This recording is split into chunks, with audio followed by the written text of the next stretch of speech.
Messieurs, on va commencer, continuer notre session numéro 4 intitulée Solidarité avec Solidarność. Nous avons trois interventions dans cette partie, très variées. Et on va commencer par les propos présentés par Monsieur Guillaume Bernard, qui est un maître de conférence ici à l'Institut catholique d'études supérieures. Il va nous présenter un propos intitulé « Les dissidences anticommunistes et la Vendée ». Vous avez 20 minutes, s'il vous plaît. Merci infiniment, Monsieur le Président. Alors, je dois d'abord, évidemment, commencer, ce qui est la moindre des choses, par un certain nombre de remerciements. Merci à Pierre-Étienne Penaud de son invitation. Je ne sais pas si vous allez être très content du fait qu'il m'ait proposé de participer à ce colloque. Mais enfin, en tout cas, je vais essayer de vous présenter quelque chose de synthétique et je l'espère, je dirais, de vivifiant. Merci par avance aussi pour votre indulgence à vous. D'abord parce que j'ai été absent la plupart du temps au début de ce colloque pour des raisons de santé, vous l'entendez peut-être, et c'est vrai que je suis sans doute un de ceux qui habitent le plus près de cette salle de conférence, mais je n'étais pas loin, mais enfin j'étais évidemment dans une situation un peu compliquée. Ensuite, étant donné mes compétences limitées sur la Pologne, le fait que notre camarade Penaud m'ait demandé d'intervenir aujourd'hui peut paraître un peu étonnant. Et donc c'est vrai que je vais être de ceux qui auront un peu, au cours de ce colloque, élargi un peu le spectre d'analyse, de manière plus générale, la dissidence, la résistance au régime communiste, plus que la Pologne en elle-même, sur laquelle, je dois le reconnaître, je suis parfaitement, je dirais, quasiment parfaitement incompétent. Mais c'est un sujet que je vais continuer à travailler, et je l'espère, ce que je vais vous présenter sera, je dirais, en fait, la première étape d'une recherche que je compléterai. Et je vous proposerai sans doute de modifier, lorsqu'il y aura une édition, de modifier un petit peu le titre de mon intervention pour parler de la résistance au totalitarisme et le lien avec la Vendée. Il n'y a eu ici, c'est-à-dire en Vendée, ni génocide, ni populicide. Associer la Révolution française à la dictature soviétique est un non-sens et un anachronisme. Tels sont les mots de Madame Sylviane Bulteau, alors députée, à l'occasion donc de la venue de Lège-Walesa en Vendée en avril 2013. Naturellement, pour ceux qui me connaissent un petit peu, je vais donc me faire le malin plaisir de dire exactement l'inverse. Alors bien sûr, parce qu'il est l'une des plus grandes figures de la résistance au totalitarisme soviétique et parce qu'il a témoigné d'un grand respect pour la Vendée militaire, j'appuierai toute une partie, pas la totalité, mais une grande partie de mes propos sur, non pas un Polonais, mais un Russe, Alexandre Solzhenitsyn, et je le fais d'autant plus en marchant sur des œufs que Dominique Souchet est ici présent et qu'il a fait déjà, d'ailleurs dans cette même salle, une conférence absolument remarquable sur le sujet. Solzhenitsyn, c'est un personnage central pour appréhender et comprendre la résistance au régime communiste, tant il y a d'un côté une interaction synergique entre le destin et l'œuvre de l'écrivain, et de l'autre une capacité de ce dernier à intégrer l'expérience des autres dans son propre récit, dans sa propre analyse. Je vous proposerai donc une analyse en 3 points. Premièrement, la référence vendéenne. Deuxième point, le modèle de dissidence que la Vendée peut avoir été, étant donné le fait qu'elle a résisté elle-même à un régime du même type que le régime communiste. Enfin, troisième point, l'exigence d'une dissidence intégrale. La référence vendéenne. Les révolutionnaires russes se revendiquèrent de la terreur, les bolcheviks se qualifiant eux-mêmes de jacobins prolétariens. En 1920, l'historien socialiste, au sens large du terme, Albert Mathiez, ou Mathiez comme vous voulez, expliquait que Robespierre et Lénine avaient tous deux justifié, je cite, la terreur par la nécessité de la lutte intérieure et extérieure, et que les bolchevistes, sikhs, imitaient les jacobins qui avait mis la morale à l'ordre du jour et s'était efforcé d'éduquer les masses. Les révolutionnaires, je cite toujours Mathieu, les révolutionnaires russes imitent volontairement, il écrit en 1920, les révolutionnaires russes imitent volontairement et sciemment les révolutionnaires français. Ils sont animés du même esprit. Au moment de la révolution russe et de la guerre civile, la Vendée fut une référence pour les deux camps. J'ai entendu tout à l'heure quelques débats dans lesquels je ne fais ici que reprendre les mêmes types d'éléments. La formule de Lénine, il nous faut des Vendées, je vous renvoie à la récente biographie de Stéphane Courtois, est bien connue. Et d'ailleurs, la répression de la Vendée lui servit de modèle. Les Rouges qualifièrent le général blanc Kornilov de vendéiste. Approuver ou rejeter la Vendée est bien une référence universelle dans les processus révolutionnaires. Dans une étude rédigée en 1984 sur les deux révolutions française et russe, Solzhenitsyn considérait donc qu'un parallélisme pouvait être établi, cela a été dit tout à l'heure, entre le soulèvement vendéen et les révoltes des paysans russes contre le bolchevisme à Tambov en 1920 et en Sibérie occidentale en 1921. Dans son discours de septembre 1993 au Luc, sur Boulogne, il le rappela, « Nous n'avons pas eu de Thermidor, mais nous avons eu notre Vendée, et même plus d'une. » Les techniques d'élimination des opposants se ressemblent d'ailleurs aussi. Je le cite, « De nombreux procédés cruels de la Révolution française ont été docilement appliqués sur le corps de la Russie par les communistes léniniens et par les socialistes internationalistes. Seuls leur degré d'organisation et leur caractère systématique ont largement dépassé ceux des Jacobins. » Ainsi, les péniches sur la Volga, sur la mer Caspienne et sur la mer Blanche rappelaient, bien sûr, les barques de la Loire et de Carrier. Comme les Vendéens massacrés, les résistants au bolchevisme furent eux aussi génocidés. Nous avons, connu, nous aussi, une résistance farouche au bolchevisme chez les Cosaques de l'Oural, du Don, étouffés dans les torrents de sang, un véritable génocide. Il utilise volontairement le terme pour renvoyer à des événements donc du premier quart, enfin ayant commencé dans le premier quart du XXe siècle. On le sait, les camps de concentration ouverts par Lénine et Trotsky, ils étaient tous les deux dans l'affaire unie, datent de 1918, avant même la fin de la guerre civile. Solzhenitsyn donc n'hésitait pas à utiliser le terme de génocide. Cependant, évidemment, il faut se demander si celui-ci est acceptable ou non pour que la comparaison puisse valoir avec la Vendée, si la répression, n'est-ce pas, en Vendée en 1793-1794 permet d'utiliser aussi ce terme. Vous le savez, bien sûr, la guerre de Vendée a commencé en mars 1793. Elle s'est transformée en guerre d'anéantissement de la population et de ses biens à partir de l'été 1793. Ce sont les décrets du 1er août et du 1er octobre 1793, et c'est le second texte, celui du 1er octobre, qui est cause de discussion.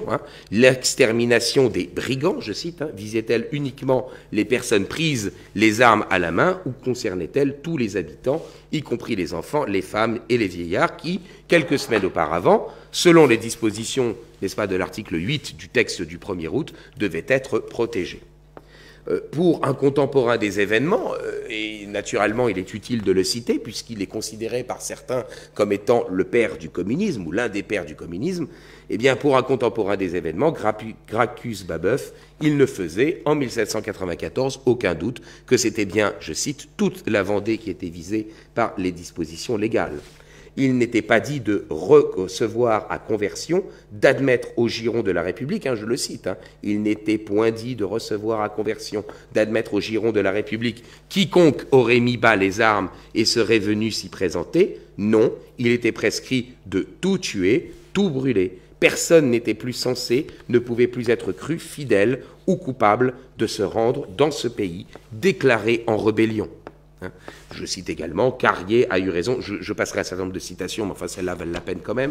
Carrier a eu raison lorsque dans ses défenses il a soutenu qu'il interprétait la loi comme ceux qui l'avaient faite en n'admettant point d'exception, en regardant qu'il n'y avait pas dans la Vendée un seul habitant qu'on ne considéra comme brigand.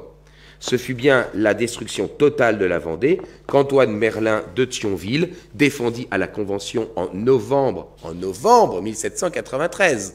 Novembre, la chronologie. Mon maître m'a toujours appris qu'il n'y a qu'une chose qui compte, c'est la chronologie. Cela explique pourquoi Babeuf parla d'un système de dépeuplement dans lequel, rebelles et fidèles, tout est bon à détruire.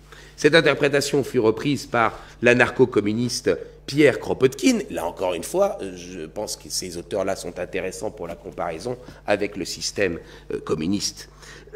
Pierre Kropotkin qui écrit « La guerre d'extermination », je cite, « La guerre d'extermination était de la responsabilité du comité de salut public qui, sans même approfondir les causes du soulèvement de toute une région, conçut la sauvage idée d'exterminer les Vendéens et de dépeupler la Vendée.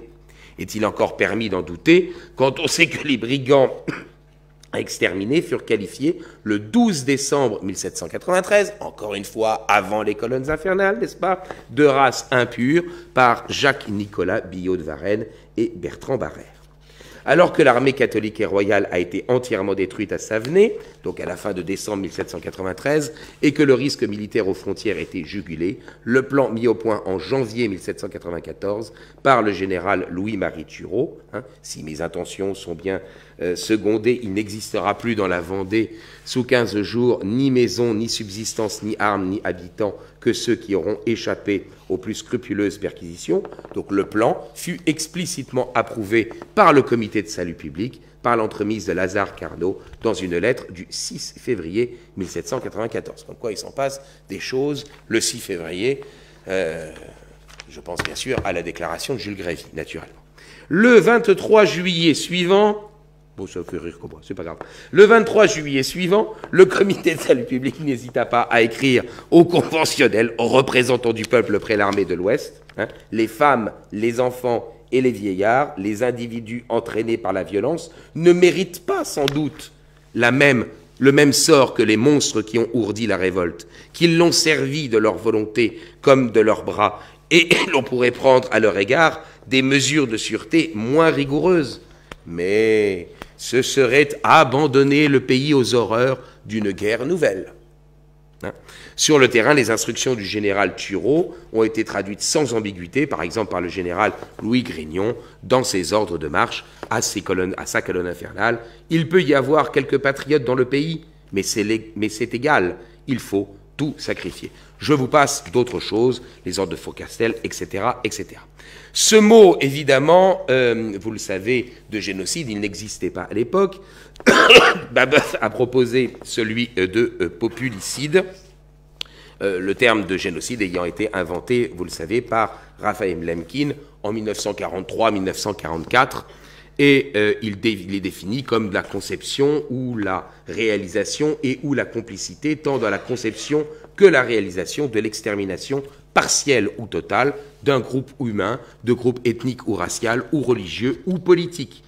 Alors, est-il dès lors applicable à la guerre de Vendée? Bon, je ne reviens naturellement pas sur, je dirais, les régimes, le régime, communiste. Vous savez bien qu'évidemment, au génocide de race commis par les nazis, certains ont proposé le concept de génocide de classe. Donc là, je crois qu'il n'y a pas tellement de discussion. En revanche, effectivement, est-ce que ce terme de génocide est acceptable pour la Vendée, ce qui expliquerait que, naturellement, un certain nombre d'auteurs fassent le parallèle entre le fait que la Vendée était un prototype de résistance à un régime totalitaire. Alors, puisque les Vendéens constituaient bien un groupe humain de type religieux, c'est incontestable, opposition aux prêtres assermentés, d'où leur dénonciation comme, je le cite, armée du pape, n'est-ce pas? C'est un groupe politique aussi, désignation comme des ennemis de la nation, et que la volonté mise en œuvre de les détruire, non pas, n'est-ce pas, pour ce qu'ils avaient fait, mais pour ce qu'ils, du fait, étaient, semble peu douteux. Je crois que l'usage du terme génocide semble acceptable. Deuxième point sur lequel nous devons nous attacher, deuxième point, je suis un peu lent, pardonnez-moi, le modèle de dissidence. Pourquoi est-ce que la Vendée peut apparaître pour certains modèles de dissidence? Venir en Vendée en 1793, c'était pour Alexandre Solzhenitsyn vouloir, je cite, rendre hommage Non, c'est pas Solzhenitsyn, pardon, c'est Nikita Struve. Rendre hommage au premier sursaut de liberté face à ce qui allait devenir le terrible rouleau compresseur du fallacieux déterminisme historique. Il prononça donc un discours au Luc-sur-Boulogne le 25 septembre 1793 dans lequel il mit en avant que la Révolution française avait été la matrice du totalitarisme contemporain. Il dénonça bien entendu la répression sanglante de la Vendée. Longtemps, on a refusé d'entendre, d'accepter ce qui avait été crié par la bouche de ceux qui périssaient, de ceux que l'on brûlait vifs, des paysans d'une contrée laborieuse pour lesquels la Révolution semblait avoir été faite, et que cette même Révolution opprimia et humilia jusqu'à la dernière extrémité. Eh bien oui, ces paysans se révoltèrent contre la Révolution. Mais Solzhenitsyn n'a pas fait que dénoncer, n'est-ce pas, cette répression, ne dénonça pas seulement la terreur, il condamna le principe révolutionnaire en tant que tel. Parce que d'une part, en flattant la convoitise, il conduit inéluctablement à la barbarie, je vous passe la citation, et d'autre part, en exacerbant les relations interpersonnelles, il détruit l'organicisme social. Les hommes ont fini par se convaincre, à partir de leur propre malheur, de ce que les révolutions détruisent le caractère organique de la société, qu'elles ruinent le cours naturel de la vie, qu'elles annihilent les meilleurs éléments de la population en donnant libre champ au pire. Les révolutions françaises et russes eurent la même ambition, qui ne fut naturellement pas atteinte, régénérer la nature humaine, programme qui annonce et justifie les exterminations de masse au nom de l'idéologie du progrès. Pour Solzhenitsyn, la Vendée était un modèle de résistance, car elle s'est opposée à la Révolution française, qui a effectivement annoncé d'une certaine manière le totalitarisme. La question étant évidemment de se demander, est-ce que c'est la terreur stricto sensu ou est-ce que c'est la révolution dans son principe général qui est susceptible de conduire au totalitarisme? La terreur, en tout cas, fut une politique délibérée. Je suis au courant de la bibliographie récente sur la question, où notamment M. Jean-Clément Martin, donc je mettrai les choses en référence, je n'ignore pas les choses, vous explique que, naturellement, il n'y a que des dérapages locaux et en aucune manière une politique délibérée. Bon, enfin, passons. La terreur fut une politique délibérée. Sur la pression du club des Jacobins, elle fut mise à l'ordre du jour par la Convention le 5 septembre 1793. L'application de la nouvelle Constitution du 24 juin 1793 ayant été repoussée le 10 août sine die. La terreur fut portée au nu par Maximilien de Robespierre dans son fameux discours du 5 février 1794 sur les principes de morale politique. La première maxime de votre politique doit être que l'on conduit le peuple par la raison et les ennemis du peuple par la terreur. Si le ressort du gouvernement populaire dans la paix et la vertu, le ressort du gouvernement populaire en révolution est à la fois la vertu et la terreur. La vertu sans laquelle la terreur est funeste, la terreur sans laquelle la vertu est impuissante. La terreur n'est autre chose que la justice prompte, sévère, inflexible. Elle est donc une émanation de la vertu, elle est moins un principe particulier qu'une conséquence du principe général de la démocratie appliquée aux plus pressants besoins de la patrie. Pour nombre d'auteurs, la bienfaisante révolution de 1789 à 1792 aurait été dévoyée par la Convention montagnarde et par la terreur. Et pourtant, il semble bien que, comme le pensait Solzhenitsyn, la révolution, et pas seulement la terreur, ait bien coagulé toutes les caractéristiques du régime totalitaire. Si la cristallisation de celui-ci s'est faite au moment de la terreur, un certain nombre de ces éléments constitutifs ont bien été mis en place avant elle. Un parti, les Jacobins, s'empare de l'État. L'État cherche à contrôler la vie sociale. Biens nationaux, novembre 1789. Constitution civile du clergé, juillet 1790. Confiscation des biens des ennemis de la République, février 1794. La patrie est assimilée au régime. L'intérêt de ce dernier au bien commun.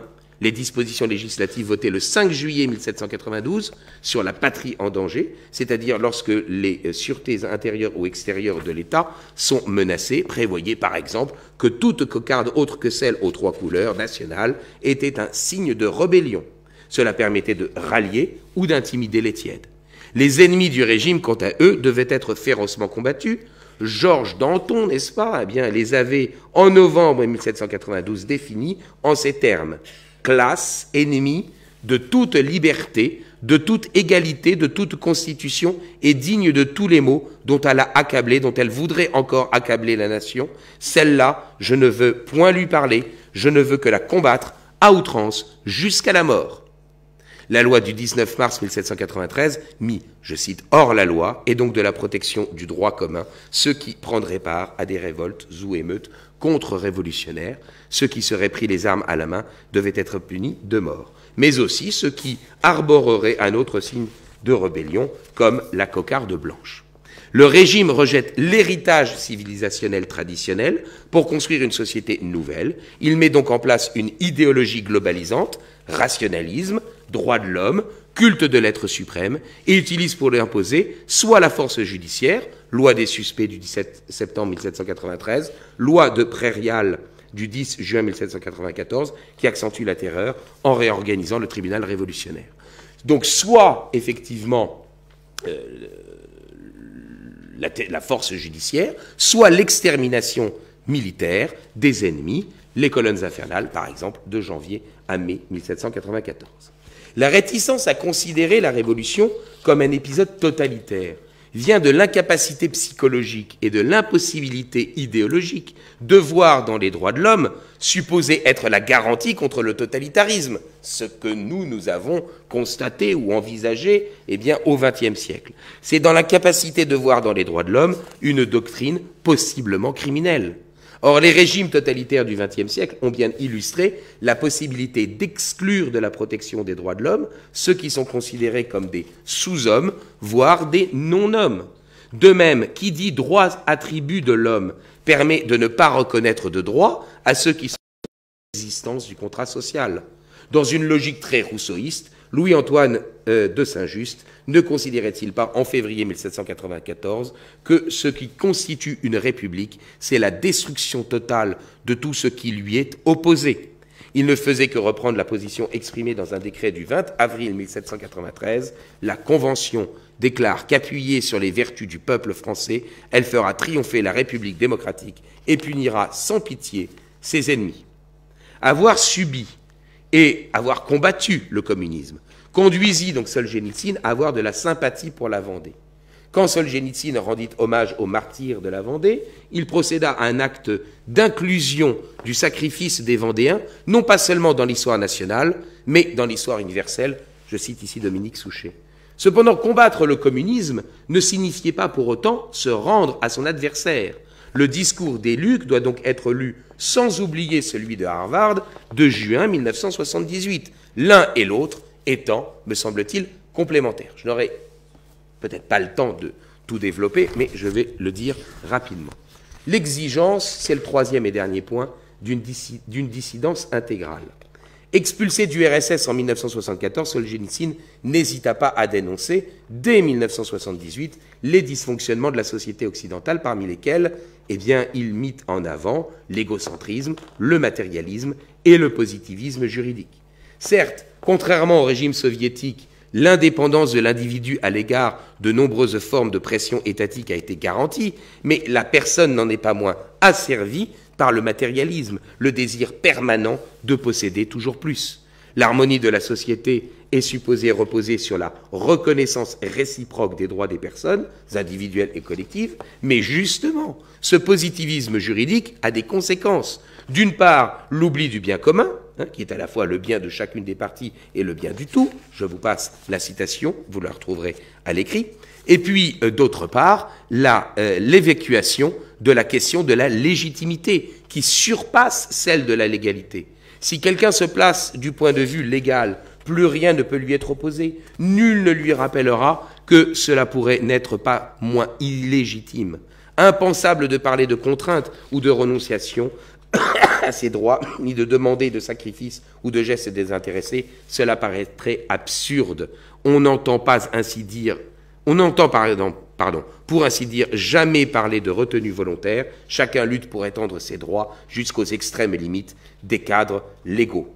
La liberté est sans doute un excellent moyen, mais encore faut-il que cette liberté soit au service de la vérité. Je vous passe tous les éléments de ce point de vue-là, et notamment la question des médias. Ainsi, n'est-il d'authentique dissidence qu'intégrale? Le rejet du communisme n'a pas conduit Solzhenitsyn à s'abandonner au libéralisme. J'espère que personne, cette citation vaut le coup, une page, j'espère que personne ici présent ne me suspectera de vouloir exprimer une critique du système occidental dans l'idée de suggérer le socialisme comme alternative. Non. Pour avoir connu un pays où le socialisme a été mis en œuvre, je ne me prononcerai pas en faveur d'une telle alternative. Mais si l'on me demandait si en retour je pourrais proposer l'Ouest en son état actuel comme modèle pour mon pays, il me faudrait en toute honnêteté répondre par la négative. Non, je ne prendrai pas votre société comme modèle pour la transformation de la mienne. C'est la modernité dans son ensemble qu'il a entendu combattre. L'erreur est à la racine, à la fondation de la pensée moderne. Cette vision du monde née à la Renaissance et dont les développements politiques se sont manifestés à partir des Lumières. La disharmonie de la société moderne procède de la prétention anthropocentriste, de l'humanisme rationaliste. L'homme s'érige en mesure de toute chose, je vous passe la citation, et s'imagine pouvoir évacuer le mal en mettant au point des systèmes sociaux artificiels. C'est toute la question du contractualisme social, où naturellement Solzhenitsyn montre bien que, entre le contractualisme social libéral ou le contractualisme social socialiste, il y a une différence de degré, mais il n'y a pas de différence de nature.